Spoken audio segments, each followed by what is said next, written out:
Hello and welcome to the Sarah Kleiner Wellness YouTube channel as well as the Evolving Wellness podcast. Today, I'm going to answer some questions that were submitted from listeners. I'm going to talk to you about how to get yourself out of a rut if you've gotten yourself into a situation during the holidays. I can completely relate. So we're going to talk about that. We will talk about jet lag, lighting indoors is often a topic I get asked about. We will talk about workouts in the winter and so much more. So thank you so much for being here. Before we jump into today's episode, just a quick little announcement. If you are looking for more personalized help in January, which hello, it is January, hard to believe. I have two options available for you. I have a January 21-day leptin reset community challenge that starts on January the 6th. Now, if you already own the leptin reset, you can get calls only for a lot less. That link will be down in the show notes. I still do have a few spots remaining for people who are very committed to getting things on track, getting a personalized plan, getting a one-to-one with me, and having a container for that all to work through in January as well. And that link will be down in the show notes. And then for everyone, I'm doing a site-wide New Year's sale that will end on January 6th. That's in the show notes. So that is the announcement. And I put a few product links down in the show notes as well of different products that I really like that are on sale. Lots of people running sales right now. So just head to the show notes if you're shopping, looking for something. And then, of course, if you're looking for extra support, I got you covered down in the show notes. All right. So first question, scenario, you kind of started off okay around Thanksgiving, Halloween, you're doing all right, right? Maybe you had a little blip on Thanksgiving, but you're able to get back on track, started letting a few things sneak in here and there over December. And then you just kind of slid downhill from there, right? It's like, oh, this holiday meal, this holiday party, New Year's Eve, and it just continued. And let's say that you have maybe woken up here, beginning of January, as everyone does, with some extra weight, more than you'd like to admit, clothes a little bit tight, and you're mentally in a bad place. And I've been there so many times. And there can be this like, I have to do something extreme. Should I do a water fast? Should I do a juice cleanse? Should I do a smoothie fast? And I mean, you can, but then the question always is like, what's the lifestyle that you're going to fall into when you're done with that really extreme plan? Like I was always the queen of cleansing, the master cleanse. We've talked about this on the show a bunch of times before. I was always the queen of like going really hard for 10 days, 7 days, 3 days, however long this fast was. I think I did the clean diet cleanse for 30 days one time, which was hard because you basically just eat like broth for one of your meals. And yeah, I lost weight. But then once I came off of it, I hadn't really developed sustainable habits. And so sometimes, and this is not like an easy answer, you have to sit with those feelings a little bit. Yes, clothes are a little tighter. I don't have my visible abs right now, which I had never had visible abs my whole life. But this year I've really been disciplined. But they're gone right now. Am I stressing out about it? No. Am I like, oh, that's kind of a bummer? Yeah. Am I surprised? No. I've enjoyed some meals I wouldn't normally enjoy. And I know that for me, I have a formula. I have a formula that really works when I do it. For me, that formula is very, very basic. If you go back to the podcast I posted on January 1st, which are the 5 things I would do if I was starting all over, that's what I do now. Even years into a lifestyle, I start my day with sunlight. I stabilize my blood sugar with protein and fat. I get out and get sunlight during the day. I drink a ton of mineral-rich spring water. I drink a lot of hydrogen water as well. And I get outside, take breaks. It's really kind of cold here, but I'll try to ground as much as I can and just step outside as many times a day as I can. And then that evening routine really has to be dialed in. The reason why I don't go to a fast or a cleanse or those sorts of things is because these, for me and for so many clients I've worked with over the years, they typically just backfire. So you might do really well all day on this fast or this cleanse, but then stress is hitting you all day long. you're hungry, and you're making your dinner for your kid or your spouse or someone else, or there's someone's eating a snack or something, and you're just like, oh, screw it, I'll just have a little bit. And then before you know it, you've eaten probably 3 times as much as you would have eaten late in the day when you're less insulin sensitive, right? So your body is going to have a harder time. Your digestion is slower that time of the day in the winter, and you're going to have a harder time with that food, digesting it, absorbing it. You're going to wake up feeling bad again tomorrow. And so it's a slow way, right? That's why I have my 21-day leptin reset program as a framework for this that I fall back on anytime I need it. I basically follow it all the time, except for a little bit during the holidays. I have not been perfect with it. I've been perfect with my light, blue blockers after sunset, those sorts of things, and not eating after sunset because I don't like it because it messes up my sleep. But what I'm saying is there's a framework for you of doing these really basic, simple things that will help you get back on track. And you've got to stabilize your blood sugar and give your body nutrients and give your body hydration so you don't fall into that trap, right? And then always say, I'm going to do this 7-day water fast, this 3-day cleanse. What's your plan for coming off of that? What does that look like? Because if you go back to a lifestyle that was not working, dysfunctional, and got you here in the first place, you're going to end up worse off because a lot of times you'll lose muscle mass, you'll lose a lot of water weight, but you can also lose muscle mass through some of these quick fix cleanses, detoxes, and then you end up actually feeling worse and puffier than you did before you even did it. So those are my recommendations if you're in a rut and you're just like, oh my gosh, I've really messed myself up, to sit with that. And what I also do is I'll listen to things that are really inspirational and motivational as well to me, because what resonates for me may not resonate for you at all. And that's totally fine. But just in the last couple of days here, because I'm like, oh man, I worked hard this year, and but it's not at a place where I haven't gained 30, 40 pounds like I used to in the past, right? Or I would let this continue spiraling up until February or something and then be like, oh my gosh, I've come out of this stupor. This is not how I operate now. But for me, that morning sunlight is crucial, and listening to something that really, really helps me reprogram and repattern.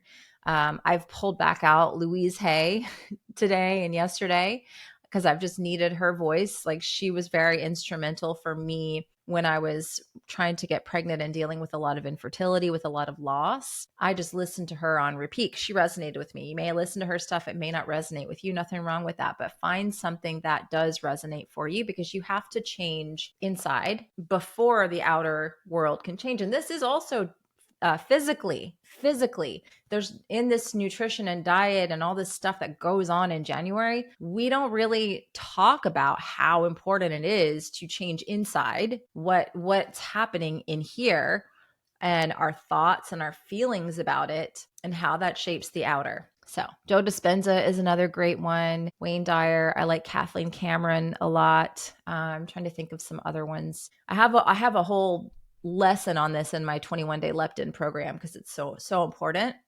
And in my December chill lesson too, we talk about this. So lots of things to think about. If you're stuck in a rut and you feel bad, number one, know that that's kind of like semi-normal for this time of year. And number two, don't let it spiral you out of control and make you continue to feel bad.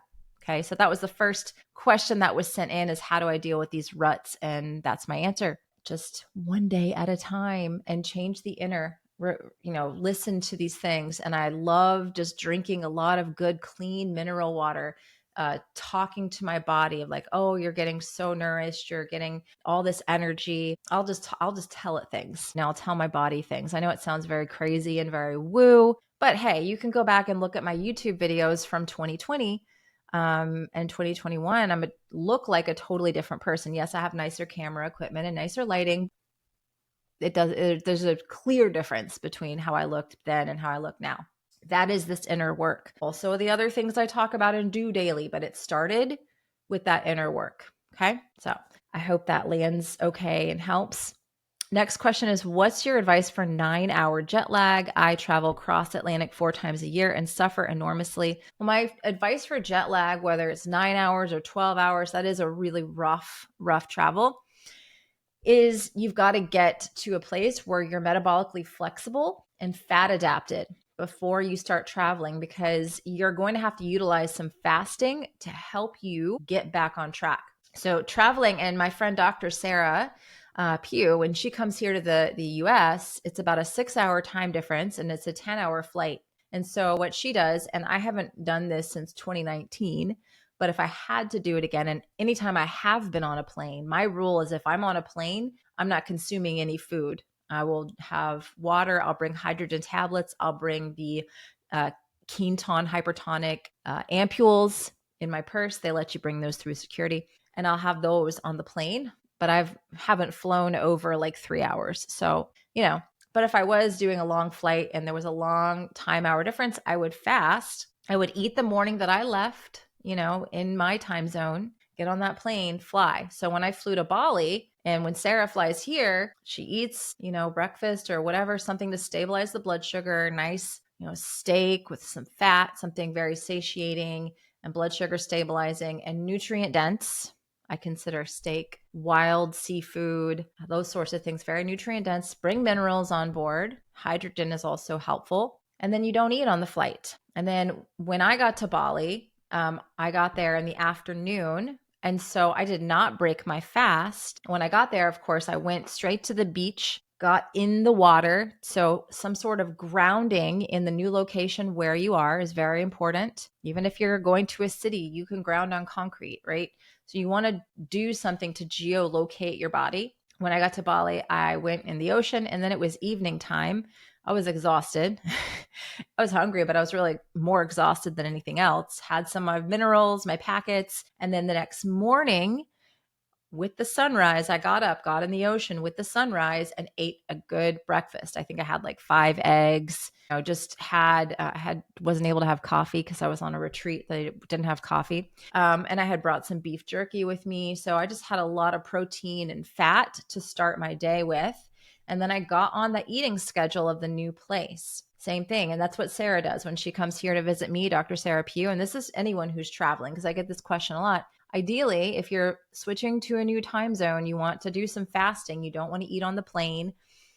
I would not necessarily even eat dinner when I get to a place. I would sleep that night, and then the next morning wake up and have the sunrise in my eyes, grounding, and breakfast with that new time zone that I was acclimating to. Spending as much time outdoors as possible, making sure you've got blue blockers to utilize on airplanes, of course, in your new location. But hydration and minerals is really important, and you have to prep. Doing a 24-hour fast or a 48-hour fast. I know Dr. Sarah Pugh, she usually does like 48-hour fasts when she does these long travels.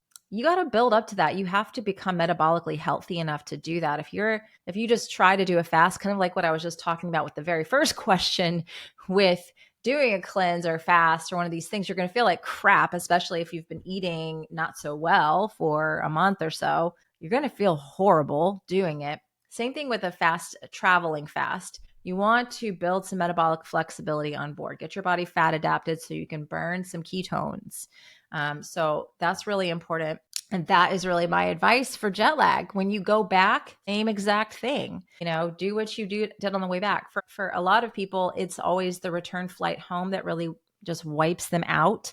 And it's hard to stay awake. I'll have people that'll intentionally like watch TV, even though they're not TV watchers, just to keep themselves awake to their normal bedtime. But the fasting is a thing that is hard to do if you're not fat adapted, but it's crucial, I think, for managing jet lag, because food is such a zeitgeber, a timekeeper, that you really, really do need to implement that timing with your food. All right. So thank you for all of your work, time, and information. It's life-changing. Thank you. I work in an office with old school fluorescent tube lighting. I would like to change the lighting. Any suggestions on the type of lights and light bulbs? This is a chiropractic office, so it needs to be bright for safety reasons and fall prevention. But I know these lights need to go. Any suggestions would be helpful. So I wasn't clear if you need to use tube lighting still. That's always like the worst. I don't know of any circadian-friendly tube lighting. I don't know if you have the ability to use lamps. Lamps are always going to be your best bet if you can put a bunch of lamps in there.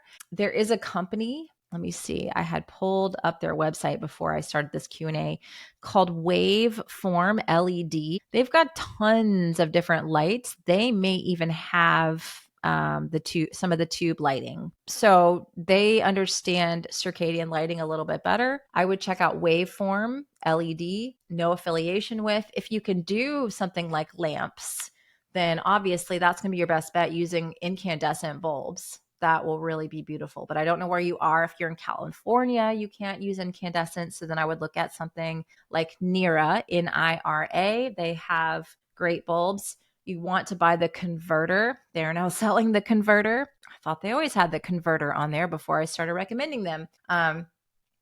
Get the converter so it doesn't flicker, but the waveform LED don't flicker. So those are really my two suggestions. So I hope that helps. Let's see. I'm doing all the things circadian lifestyle as I followed you and Carrie for a while. I'm also working on my nervous system with Irene's Lions course and a practitioner. But sleep has been elusive to me for a while. I'm 45 and having hot flashes at night that keep me up. They wake me up and I have a hard time falling back asleep. This is an ongoing cycle all night. Any suggestions on what to do to help me to go back to sleep? I'm not on any hormones and I'm very sensitive to any supplements because of my dysregulated nervous system. I would definitely start, and I have a lot of women like this, and some women can't tolerate HRT. I mentioned this on the last Q&A that I did. Some people can't tolerate supplements, red light therapy, just things that are benign to most people, but because of the nervous system dysregulation, they can't tolerate them.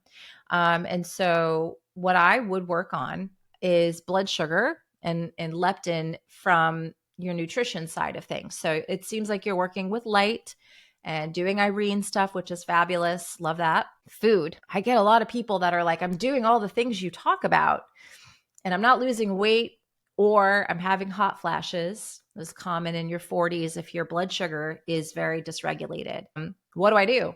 You got to dial in your food. So with that, I can't give a full protocol on a podcast, but where I always start with people is bioavailable protein 3 times a day, enough fat with each meal, a good high quality animal fat. You can also use coconut oil, high quality olive oil, and then some stable, cellar stable produce if it's winter for you to balance that.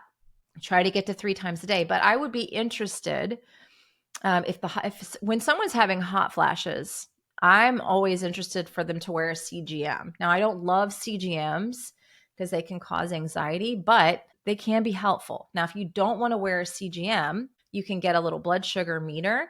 What you want to do is test your blood sugar before you eat, test your blood sugar at 20, 30 minutes after you eat, and then again at the 2-hour mark. If your blood sugar has gone up more than 20, 30 points from the baseline after you've eaten, that's not necessarily a great meal for you. Your body's having a bit of a spike from that meal. And the reason why I say is like everyone may have a different reaction to different foods. They might have a sensitivity. They may not know that. And they're eating something that's constantly I've seen people get a crazy blood sugar spike from like zucchini, super benign food, right? Most people are not going to have an issue with zucchini, by the way. But knowing what's going on with your nutrition and working to get your blood sugar more stable can also really, really help with the hot flashes tremendously. I've had women completely eliminate them in my leptin reset program, like completely eliminate them without using hormone replacement therapy. Am I against hormone replacement therapy? No, but I am against it if you don't have your blood sugar regulated, because if your cortisol regulated, and if you're leptin resistant, I think it can be a complete disaster. I have a podcast coming next week where we also talk about a genetic component with HRT that I think is pretty interesting. It's another rabbit hole I'll be going down this year. But just to get back to your question with the hot flashes, you're doing a lot of the good stuff, but now we need to dial in the food. The food's got to be dialed in. We got to see what's happening with your blood sugar, right? And what kind of responses that you're having, because oftentimes hot flashes can be greatly, greatly helped with some blood sugar stabilization. HRT only if you've got these things under control. Might also be helpful if you have a practitioner that can test your blood, that can follow you, not just somebody who willy-nilly just gives you stuff and says, do it. Because I've seen a lot of women mess themselves up that way also. So, and it doesn't sound like, from your question, it doesn't sound like that's the route that you want to go. So that's where I would look. And in my 20-person group coaching that we have opening, it's open now, and I have a few spots left. I've just brought on another coach that he looks more at blood work, at labs, and can, if you've got a hormone imbalance and you don't want to go the HRT route, he can recommend a few supplements to try before doing the HRT route. So just as an aside, that's also an option. What carbs would you recommend if living somewhere where nothing grows in winter, like in Scandinavia? If I eat seasonally like carnivore, of course, there are some greenhouse grown, non-organic products, cucumber, tomatoes available, but those are probably not the best choice. I always say greenhouse grown is better than like a bag of Doritos, bag of highly processed food. Always better. If you want to have a greenhouse grown cucumber, that's pretty low sugar. Tomato is also pretty low sugar. Think about sugar. The higher the food is in sugar, the higher the deuterium levels go. That's the big issue that we run into with our foods in the wintertime. So that's why bananas, pineapples, mangoes, those really simple sugar fruits are more of an issue. And I would say definitely an issue in Scandinavia, rather than like, okay, cucumber, tomato. I'm not super stressed about that. And if you're looking for carbohydrates, starches, again, anywhere in the world, if you don't have anything growing and in season with you, I love to go with the cellar stable root vegetables, cook them. You can make resistant starch from potatoes. Those are great if you can tolerate them. Something like baked apples is also really good for gut health. Utilizing fermented foods is also really wonderful. And so we always think like, and I used to think also, everyone should just go carnivore in the winter, but everyone's hormones and everyone's stress level can't necessarily do that. And they're not necessarily ready to do that. So I would say don't let perfect be the enemy of good, and look at cellar stable produce. If you want to get something from a greenhouse, as long as it's not a high sugar fruit, I'm not super stressed about it, right? And your body is not having a blood sugar response to that. I'm not stressed about it. Let's see. I'm wondering if you could talk about hyperpigmentation and UV light. I have a darker skin tone and worried about red light therapy making my pigmentation worse. I have seen like melasma hyperpigmentation happen if people get too close to the device, right? And so I would stay 12 inches or so away from the device. And if you're stressed about it, don't do it on your face. Do it more on your belly. Doing red light therapy on the belly has tremendous amount of benefits for gut microbiome, digestion, just adding more flow to that area of the body. Around the heart is also a really great place to do the red light therapy. So if you're worried about that happening to you, then I would start with doing something like your belly and staying 12 inches away, because the only time I've really seen that happen is if someone is really way too close up to the machine. And yeah, that's typically where I've seen it happen. So I hope that helps. Is there an app to use for iPhone in addition to setting up the color filters to reduce brightness and minimize blue light? It still feels painfully bright compared to the computer. No, you just change your brightness settings. So I think what she's asking is, so my phone is red here. I just use the color filters to turn it red. You would just go into your phone and adjust the brightness down. That's all you got to do. For iPhone, there's no app that I know of. I think there's one for Android that I'm not familiar with because I don't have an Android. My coach, Becky, she knows this app. I do not. If anyone's watching on YouTube and wants to throw the app name into, is it Twilight? I'm not sure. I don't know. But on iPhone, just literally bring the brightness down. That's all you got to do. And you can always wear your blue blockers too. I have a hard time looking at my phone without blue blockers, period, or unless I'm outside. I have heard you mention light-informed water a few times recently. Could you please elaborate? Are you using infopathy?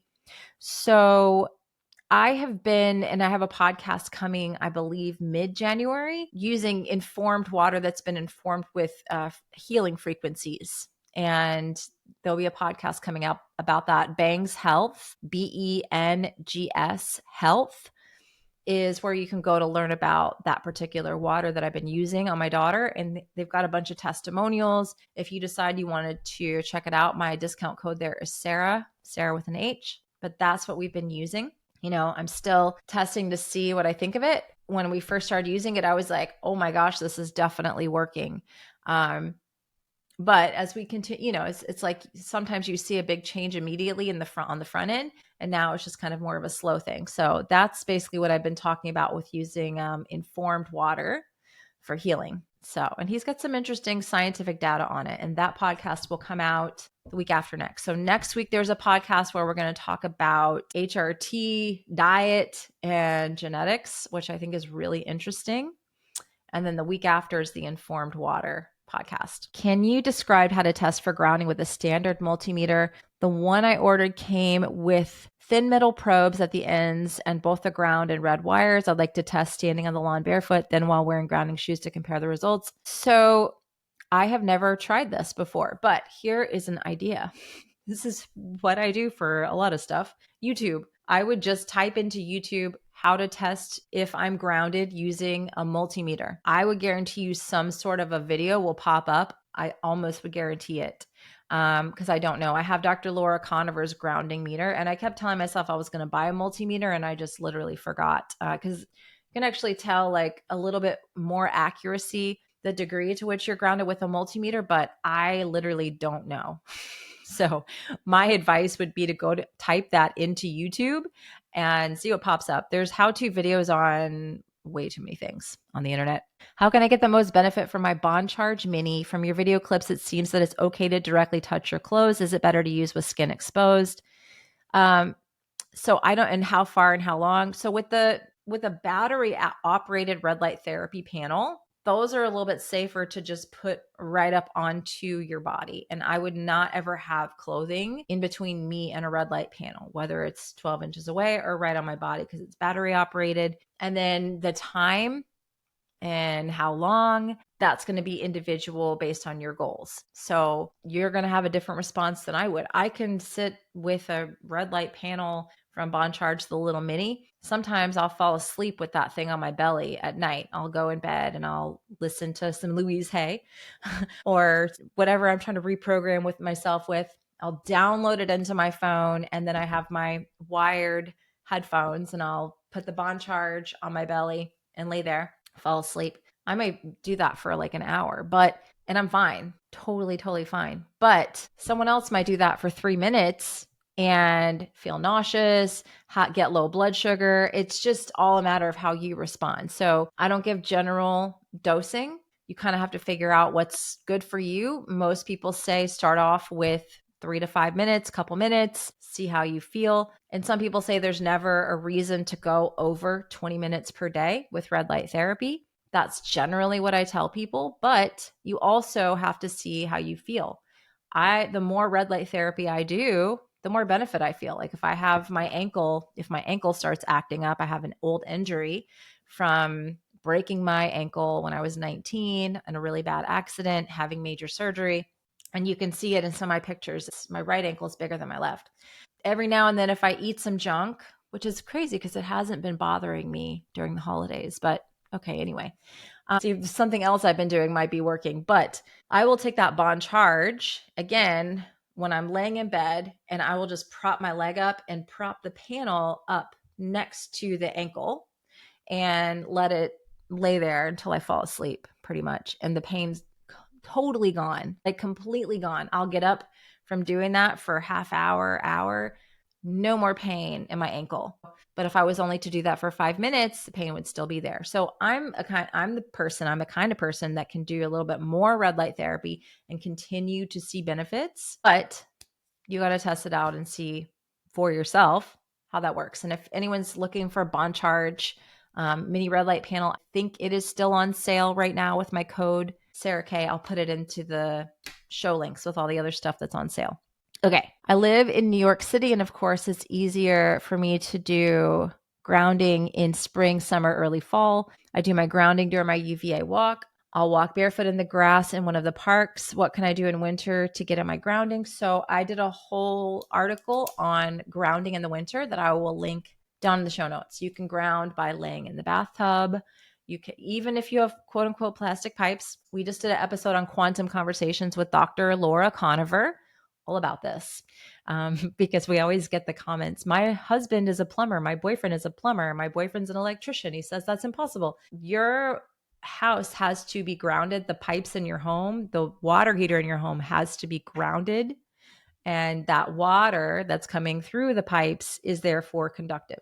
Test it with a grounding meter. I've never had anyone not test that they're grounded when they're laying in a bathtub. Also, washing your dishes, taking a shower, those sorts of things. But there's more in that grounding article that you can take a look at and try out for yourself there. Let's see, it's very dark and often overcast in Minnesota at sunrise and most of the day. Is there any use in going outside at sunrise in the winter when the sky is completely covered in clouds? Yes, because you get, and I would definitely recommend downloading the My Circadian app, because you can test with the lux meter to actually see you're probably getting way more lux, which is brightness. Your brain needs a certain amount of brightness in the morning to turn on the metabolism, to start up hormonal processes. For so many of these things to happen in your body, you need not only the signal from outdoors where there's a ton of red and infrared and UV to turn on parts of the brain, but you also need the amount of lux or brightness to turn on your brain as well.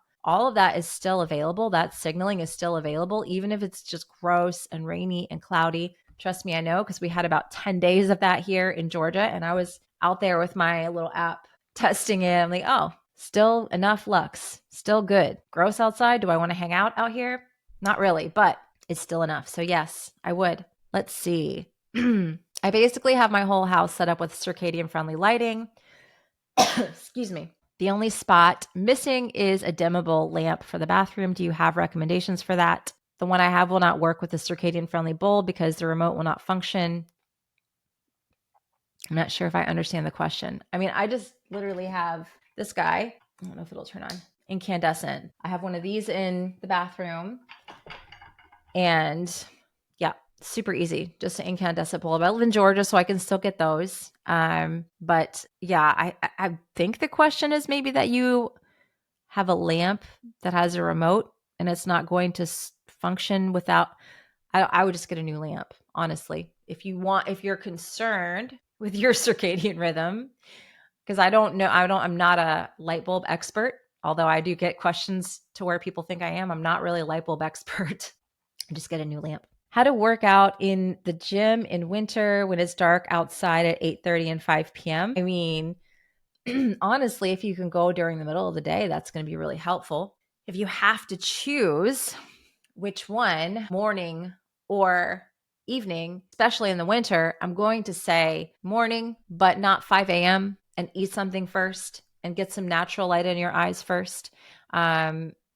Or wear blue blockers, eat something, hydrate, and then get outside, eyes in the sky, feet on the ground as soon as you're done. And get to bed really early, because we want to capitalize on sleep, and getting that early sleep in the winter is very important for growth hormone, for leptin signaling, for metabolism, for melatonin production. So really, if you have to choose a time, morning, don't make it 5 a.m. Try to go like literally 8 a.m., 7 a.m., just not 5 a.m. You need your sleep, you need your rest, you need your restoration. And then especially if you have like a hormone imbalance, I think we're so conditioned to think that the only way we can lose weight is exercise. And I love exercise. I was a fitness instructor for many, many years, 10 plus years, but I was always puffy and inflamed, always, because I never allowed myself to step back and rest. I was always like, I got to go to class because I got to teach a class. I got to be in the gym and I'm going to do this workout. And my body just was always carrying around this extra inflammation, because I had this idea in my head that if I stopped exercising, I was going to gain massive amounts of weight and I was never going to lose the 20 pounds I was already trying to lose, and I was going to gain more. And I tell you what, the last couple of years, I haven't been able to get to the gym. I'm starting to slowly do some workouts here at home, but being the leanest that I am now, is not from the gym. It's from what I eat and my lifestyle and my hydration. And so again, working out's great. And we need to work out as we get older to maintain muscle mass, have healthy bones, prevent osteoporosis, all these things. Absolutely. So I don't want anyone to get that message twisted. But what's your hormone balance like? What are your goals like? What's going on here? Is there any way you can do it in the middle of the day? And that's, something where if you were in my group, we could have a more nuanced conversation about this. But again, I think that we just get so conditioned into this idea that to lose weight or to, meet our goals, we have to do 5 cross training workouts a week. And sometimes your body needs to rest, especially in the winter time. In the winter time, I'm not doing a lot of high intensity stuff. It's more slow weight training, walking, movement, gentle yoga, Pilates, things like that. Summertime, I might do more high intensity, like get the heart rate up, that sort of thing. Winter is more like rest, digest, restore, renew. So this whole culture we have around New Year's in January is so backwards. So hopefully this will reach some people who need to hear this message and stop beating themselves up. Reconsider the 5-day smoothie detox, water, lemon juice cleanse, 5 a.m. workouts. Reconsider and let's maybe try a different approach. So check out the video I did or the podcast I did on January 1st. It has 5 things I would do if I was starting over again, if you want kind of a framework of what that would look like. And then, of course, I've got my end of the year sale, the January 21-day challenge starting on January 6th, and my 20-person coaching group, which is almost full. We have a few spots left. I'll put the links to all that down in the show notes, as well as some products that I like right now that are on sale for end of the year. Or new year, because it is new year. And next week, we'll be back to me having guests on the show. If you're tired of hearing me talk, I'll have guests next week. So thank you for listening. And as always, none of this is medical advice or substitute for working one-on-one and for informational purposes only. And I hope you enjoyed it.